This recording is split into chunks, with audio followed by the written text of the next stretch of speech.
Hi, I'm MC Jessie.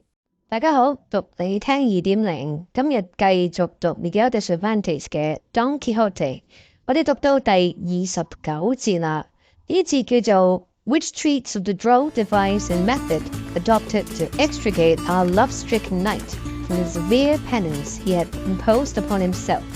題目呢就睇到係將個焦點擺返落去 Don Quixote。咁上一節就發生咩事呢？牧師啦，同埋理髮師啦，正喺度聽緊 Cardenio 佢嘅悲慘故事嘅時候咧，就聽到遠處咧有一個人咧就喺度洗身喎。咁啊，發覺咧呢個人咧有一對好靚嘅腳啦。經過佢哋嘅觀察咧，就發覺呢個係一個女性，仲要係靚到驚世駭俗嘅女性。而呢個女性咧並唔係別人喎，佢正咧就係 Dorethea。咁佢咧亦都係呢個 Fernando 呢個多情種咧嘅受害者嚟嘅。咁而呢個 Fernando 咧亦都直接咧係拆散咗 Cardenio 同埋 Lucinda 嘅一個始作俑者啦。所以 Cardenio 咧一路聽住 Dorothea 佢悲慘嘅過去啦，佢自己內心咧亦都反湧不定啦。睇下呢一節咧Don Quixote點樣挺身而出啊？定係佢先要通過個考驗，就係牧師同埋理髮師反串去引佢出嚟，然之後去三擒嘅呢個陷阱咧點樣突破嘅咧？我哋睇一睇。跟住我哋交俾 Costa 同大家讀嚟聽。Such, sirs, is the true story of my sad adventures. Judge for yourself now whether the sighs and lamentations you heard, and the tears that flowed from my eyes, had not sufficient cause, even if I had indulged in them more freely. And if you consider the nature of my misfortune, you will see that consolation is idle, as there is no possible remedy for it. All I ask of you is, what you may easily and reasonably do, to show me where I may pass my life unharassed by the fear and dread of discovery by those who are in search of me. For though the great love my parents spare me makes me feel sure of being kindly received by them, so great is my feeling of shame at the mere thought that I cannot present myself before them as they expect, that I had rather banish myself from their sight forever than look them in the face with the reflection that they beheld mine, stripped of that purity they had a right to expect in me. With these words she became silent, and the colour that overspread her face showed plainly the pain and shame she was suffering at heart. In theirs, listeners felt as much pity as wonder at her misfortunes. But as the curate was just about to offer her some consolation and advice, Cardenio forestalled him, saying, So then, Signora, you are the fair Dorothea, the only daughter of the rich Clinado? Dorothea was astonished at hearing her father's name, and at the miserable appearance of him who mentioned it, for it has been already said how wretchedly clad Cardenio was. So she said to him, And who may you be, brother, who seem to know my father's name so well? For so far, if I remember rightly, I have not mentioned it in the whole story of my misfortunes. I am that unhappy being, Senora, replied Cardenio, whom, as you have said, Lucinda declared to be her husband. I am the unfortunate Cardenio, whom the wrongdoing of him who has brought you to your present condition has reduced to the state you see me in, bare, ragged, bereft of all human comfort, and what is worse, of reason, for I only possess it when heaven is pleased for some short space to restore it to me. I, Dorothea, am he who witnessed the wrong done by Don Fernando, and waited to hear the yes uttered by which Lucinda owned herself his betrothed. I am he who had not courage enough to see how her fainting fit ended, or what came of the paper that was found in her bosom, because my heart had not the fortitude to endure so many strokes of ill fortune at once. And so, losing patience, I quitted the house, and leaving a letter with my host, which I entreated him to place in Lucinda's hands, I betook myself to these solitudes, resolved to end here the life I hated as if it were my mortal enemy. But fate would not rid me of it, contenting itself with robbing me of my reason, perhaps to preserve me for the good fortune I have had in meeting you. For if that which you have just told us be true, as I believe it to be, It may be that heaven has yet in store for both of us a happier termination to our misfortunes than we look for,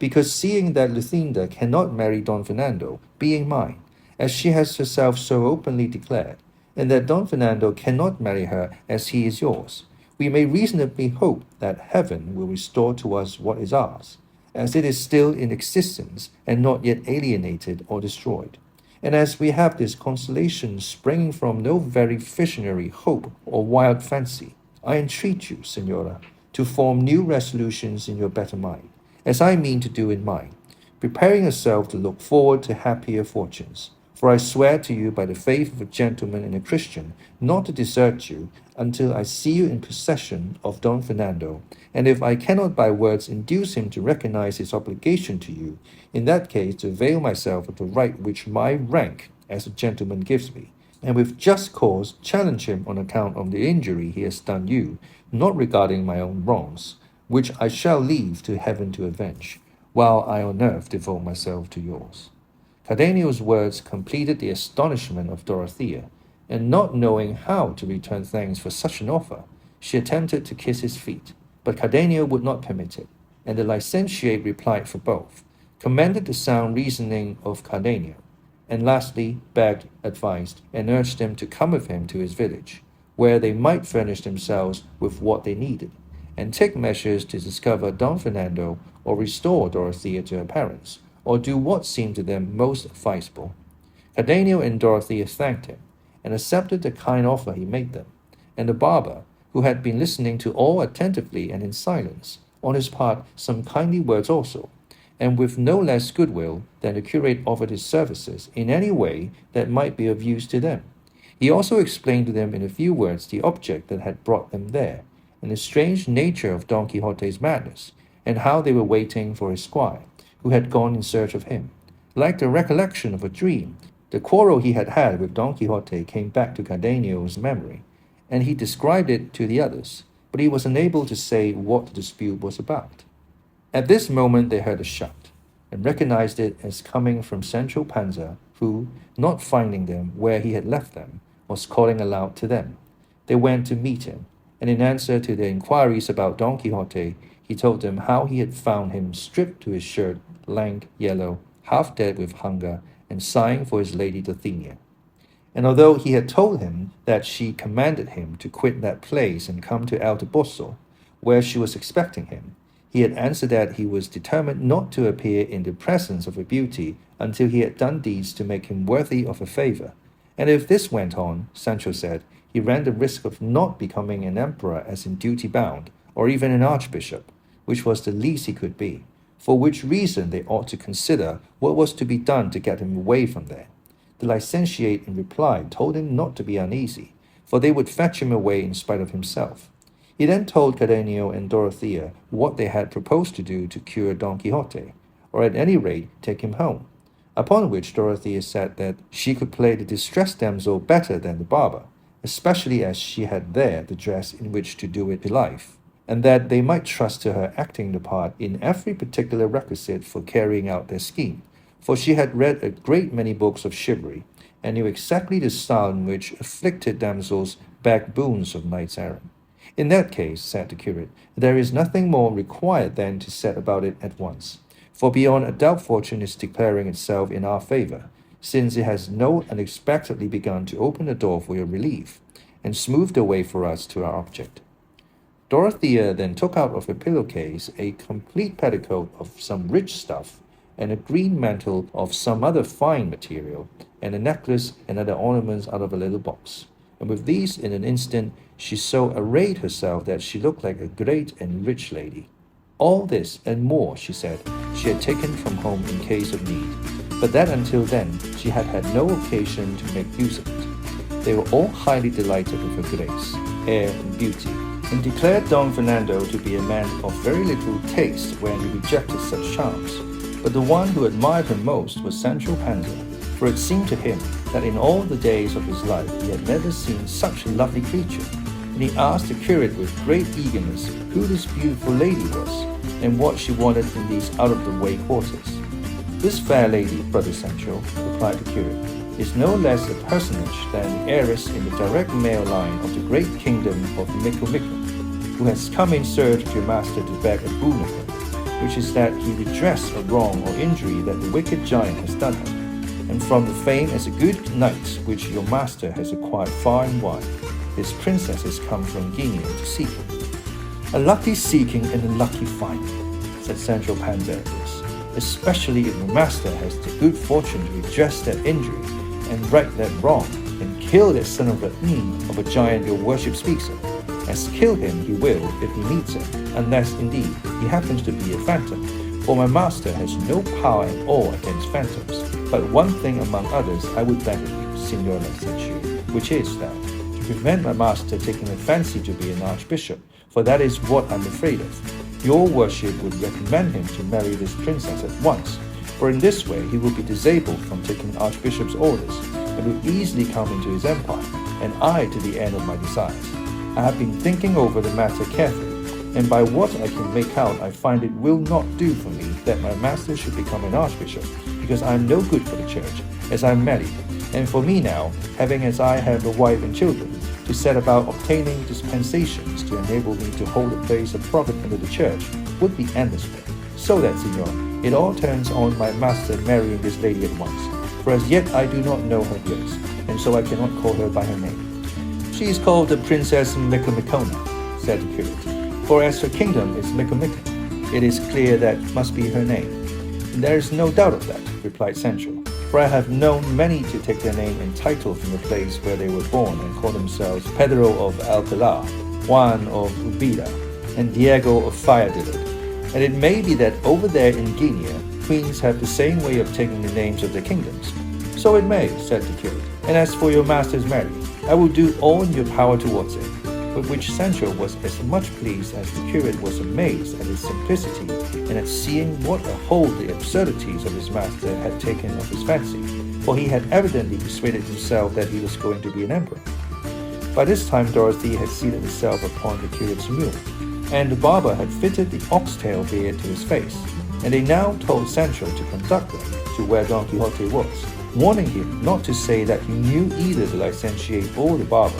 as his master's becoming an emperor entirely depended on his not recognizing him. Neither the curate nor Cardenio, however, thought fit to go with them. Cardenio, lest he should remind Don Quixote of the quarrel he had with him, and the curate, as there was no necessity for his presence just yet, so they allowed the others to go on before them, while they themselves followed slowly on foot. The curate did not forget to instruct Dorothea how to act, but she said they might make their minds easy, as everything would be done exactly as the books of chivalry required and described. They had gone about 3/4 of a league when they discovered Don Quixote in the wilderness of rocks, by this time clothed, but without his armor. And as soon as Dorothea saw him and was told by Sancho that that was Don Quixote, she whipped her palfrey, the well-bearded barber following her, and on coming up to him, her squire sprang from his mule and came forward to receive her in his arms. And she, dismounting with great ease of manner, advanced to kneel before the feet of Don Quixote, and though he strove to raise her up, she without rising addressed him in this fashion: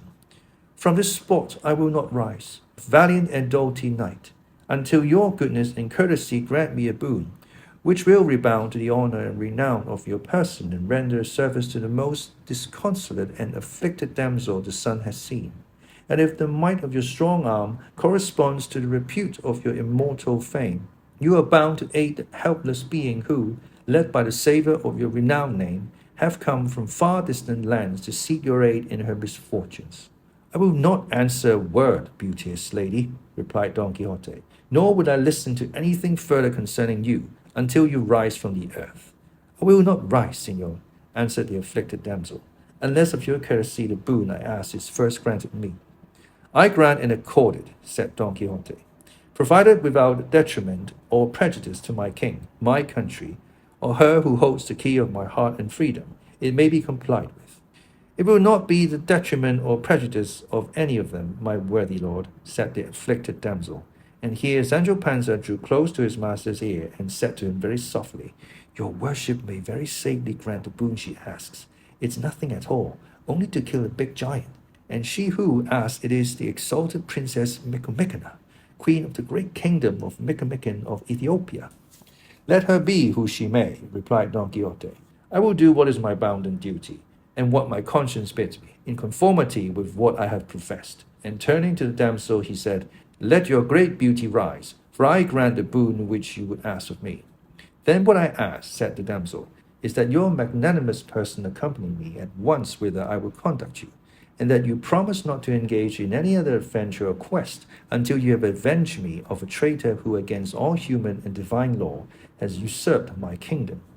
I repeat that I grant it, replied Don Quixote. And so, lady, you may from this day forth lay aside the melancholy that distressed you, and let your failing hopes gather new life and strength. For with the help of God and of my arm, you will soon see yourself restored to your kingdom, and seated upon the throne of your ancient and mighty realm, notwithstanding and despite of the villains who would gainsay it, and now hands to the work. For in delay there is apt to be danger. The distressed damsel strove with much pertinacity to kiss his hands, but Don Quixote, who was in all things a polished and courteous knight, would by no means allow it, but made her rise and embraced her with great courtesy and politeness, and ordered Sancho to look to Rocinante's girths, and to arm him without a moment's delay. Sancho took down the armor, which was hung up on a tree like a trophy, and having seen to the girths, armed his master in a trice, who as soon as he found himself in his armor exclaimed, Let us be gone in the name of God to bring aid to this great lady. The barber was all this time on his knees at great pains to hide his laughter and not let his beard fall, for had it fallen, maybe the fine scheme would have come to nothing. But now seeing the boon granted, and the promptitude with which Don Quixote prepared to set out in compliance with it, he rose and took his lady's hand. Between them they placed her upon the mule. Don Quixote then mounted Rocinante, and the barber settled himself on his beast, Sancho being left to go on foot, which made him feel anew the loss of his dapple, finding the want of him now. But he bore all with cheerfulness, being persuaded that his master had now fairly started and was just on the point of becoming an emperor, for he felt no doubt at all that he would marry this princess, and be king of Micomicon at least. The only thing that troubled him was the reflection that his kingdom was in the hand of the blacks, and that the people they would give him for vassals would be all black. But for this he soon found a remedy in his fancy, and said he to himself, What is it to me if my vassals are blacks? What more have I to do than make a cargo of them and carry them to Spain, where I can sell them and get ready money for them, and with it buy some title or some office in which to live at ease all the days of my life? Not unless you go to sleep and haven't the wit or skill to turn things to account to sell 3, 6, or 10,000 vessels, while you would be talking about it. By God, I will stir them up, big and little, or as best I can, and let them be ever so black, I'll turn them into white or yellow. Come, come, what a fool I am. And so he jogged on, so occupied with his thoughts and easy in his mind that he forgot all about the hardship of traveling on foot. Cardenio and the curate were watching all this from among some bushes, not knowing how to join company with the others. But the curate, who was very fertile in devices, soon hit upon a way of effecting their purpose, and with a pair of scissors he had in a case, he quickly cut off Cardenio's beard, and putting on him a grey jerkin of his own, he gave him a black cloak, leaving himself in his breeches and doublet, while Cardenio's appearance was so different from what it had been that he would not have known himself had he seen himself in the mirror. Having effected this, although the others had gone on ahead while they were disguising themselves, they easily came out on the high road before them, for the brambles and awkward places they encountered did not allow those on horseback to go as fast as those on foot. They then posted themselves on the level ground at the outlet of the Sierra, and as soon as Don Quixote and his companions emerged from it, the curate began to examine him very deliberately, as though he was striving to recognize him. And after having stared at him for some time, he hastened towards him with open arms, exclaiming, A happy meeting with the mirror of chivalry, my worthy compatriot Don Quixote of La Mancha, the flower and cream of high breeding, the protection and relief of the distressed, the quintessence of knights errant. And so saying, he clasped in his arms the knee of Don Quixote's left leg. He, astonished at the stranger's words and behavior, looked at him attentively, and at length recognized him, very much surprised to see him there, and made great efforts to dismount. This, however, the curate would not allow, On which Don Quixote said, "Permit me, Signor Licentiate, for it is not fitting that I should be on horseback and so reverend a person as your worship on foot." "On no account will I allow it," said the curate. "Your mightiness must remain on horseback, for it is on horseback you achieve the greatest deeds and adventures that have been beheld in our age. As for me, an unworthy priest, it will serve me well enough to mount on the haunches of one of the mules of these gentlefolk who accompany your worship, if they have no objection. And I will fancy I am mounted on the steed Pegasus, or on the zebra or charger that bore the famous Moor Buzarake, who to this day lies enchanted in the great hill of Sulima, a little distance from the great Complumtum." "Not even that will I consent to, Signor Licentiate," answered Don Quixote, "and I know it will be the good pleasure of my lady the princess, out of love for me, to order a squire to give up the saddle of his mule to your worship, and he can sit behind if the beast will bear it." "It will, I am sure," said the princess, "and I am sure, too, that I need not order my squire, for he is too courteous and considerate to allow a churchman to go on foot when he might be mounted."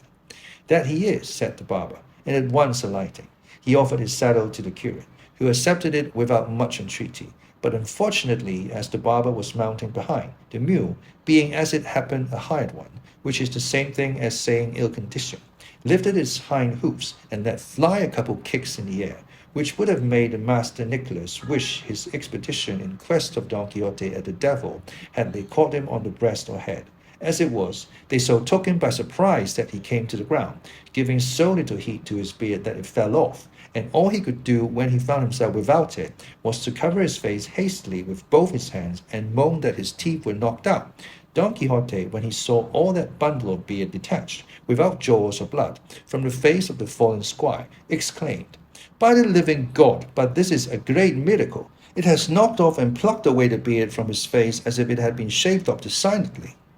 The curate, seeing the danger of discovery that threatened his scheme, at once pounced upon the beard and hastened with it to where Master Nicholas lay, still uttering moans, and drawing his head to his breast, had it on in an instant, muttering over him some words which he said were a certain special charm for sticking on beards, as they would see, and as soon as he had fixed it he left him, and the squire appeared well bearded and whole as before, whereat Don Quixote was beyond measure astonished, and begged the curate to teach him that charm when he had the opportunity, as he was persuaded its virtue must extend beyond the sticking on the beards, for it was clear that when the beard had been stripped off, the flesh must have remained torn and lacerated, and when it could heal all, that it must be good for more than beards. "And so it is," said the curate, and he promised to teach it to him on the first opportunity. He then agreed that for the present the curate should mount, and that the three should ride by turns until they reached the inn, which might be about 6 leagues from where they were. Three then being mounted, that is to say, Don Quixote, the princess, and the curate, and 3 on foot, Cardenio, the barber, and Sancho Panza. Don Quixote said to the damsel, "Let your highness, lady, lead on whithersoever is most pleasing to you." But before she could answer, the licentiate said, "Towards what kingdom would your ladyship direct our course? Is it perchance towards that of Micomicon? It must be, or else I know little about kingdoms." She, being ready on all points, understood that she was to answer yes. So she said, "Yes, Signor, my way lies towards that kingdom." "In that case," said the curate, "we must pass right through my village, and there your worship will take the road to Cartagena, where you will be able to embark, fortune favoring, and if the wind be fair and the sea smooth and tranquil, in somewhat less than 9 years you may come in sight of the great lake in Meotides, which is little more than 100 days' journey this side of your highness' kingdom." "Your worship is mistaken, Signor," said she, "for it is not 2 years since I set out from it, and though I never had good weather, nevertheless I am here to behold what I so long for, and that is my Lord Don Quixote of La Mancha, whose fame came to my ears as soon as I set foot in Spain, and impelled me to go in search of him, to commend myself to his courtesy, and entrust the justice of my cause to the might of his invincible arm." "Enough, no more praise," said Don Quixote at this, "for I hate all flattery, and though this may not be so, still language of the kind is offensive to my chaste ears. I will only say, Signora, that which it may or may not have shall be devoted to your service even to death. And now, leaving this to its proper season, I would ask the Signor Licentiate to tell me what it is that has brought him into these parts. Alone, unattended, and so lightly clad that I'm filled with amazement. I will answer that briefly, replied the curate. You must know then, Signor Don Quixote, that Master Nicholas, our friend and barber, and I were going to Seville to receive some money that a relative of mine who went to the Indies many years ago had sent me. And not such a small sum, but that it was over 60,000 pieces of 8 full weight, which is something. And passing by this place yesterday, we were attacked by 4 footpads, who stripped us even to our beards. And them they stripped off so that the barber found it necessary to put on a false one. And even this young man here, pointing to Cardenio, they completely transformed. But the best of it is, the story goes in the neighborhood that those who attacked us belonged to a number of galley slaves who, they say, were set free almost on the very same spot by a man of such valor that, in spite of the commissary and of the guards, he released the whole of them. And beyond all doubt, he must have been out of his senses, or he must be as great a scoundrel as they, or some man without heart or conscience to let the wolf loose among the sheep, the fox among the hens, the fly among the mud. He has defrauded justice, and opposed his king and lawful master, for he opposed his just commands. He has, I say, robbed the galleys of their feet, stirred up the holy brotherhood, which for many years past has been quiet, and, lastly, has done a deed by which his soul may be lost without any gain to his body. Sancho had told the curate and the barber of the adventure of the galley slaves, which, so much to his glory, his master had achieved, and hence the curate, in alluding to it, made the most of it to see what would be said or done by Don Quixote, who changed colour at every word, not daring to say that it was he who had been the liberator of those worthy people. These then, said the curate, were they who robbed us, and God in his mercy pardoned him, who would not let them go to the punishment they deserved. 唔該晒 Costa。好，呢一節完啦，轉眼間就揾到 Don Quixote 啦，而呢場英雄救美嘅戲呢，就由 Dorethea 呢自薦做呢個 damsel in distress， 假冒身份話自己係一個非洲公主，就受奸人所害。個詳情其實冇講清楚嘅，佢只係不停咁樣呢誇獎 Don Quixote， 就話佢享負盛名，呢件事呢就一定要佢出手相助。就冇講清楚啊，只係叫佢咧去擊殺一個巨人嘅啫。咁究竟發生咩事其實係唔知嘅。咁但係Don Quixote當然係見到對方係美女啦，騎士精神咧又再一次發作啦。二話不説咧就踏上旅程。咁旅程開始冇耐咧就牧師啦同 Cardenio 又歸隊啦。轉眼間咧亦都將個路程又帶翻去牧師嘅村莊，其實就欺騙Don Quixote啦嚇。講咧就係話翻去呢個非洲國家嘅路上。好，我哋睇下呢一節有啲咩字，同大家分享。題目有寫呢個字 Droll D-R-O-L-L Droll device。Droll 係一個形容詞嚟嘅，佢意思就係 curious or unusual in a way that provokes dry amusement， 滑稽啊，可笑啊。咁呢個字就形容佢哋反串啦嚇，想扮女人去人啊Don Quixote去英雄救美啊，一個 Droll device 啊嚇，男人扮女人啊，滑稽可笑。Promptitude P-R-O-M-P-T 就係 prompt 啊 Promptitude 名詞嚟嘅 ，the quality of acting quickly and without delay， 迅速啊敏捷，都係形容Don Quixote好迅速咁樣 in promptitude 就去答應 Dorethea， 答應去上路啦。Decidedly D-E-S-I-G-N-E-D-L-Y design 設計啦 ，decidedly 就係一個副詞嚟嘅比較少同大家分享。意思即係 deliberately in order to produce a specific effect，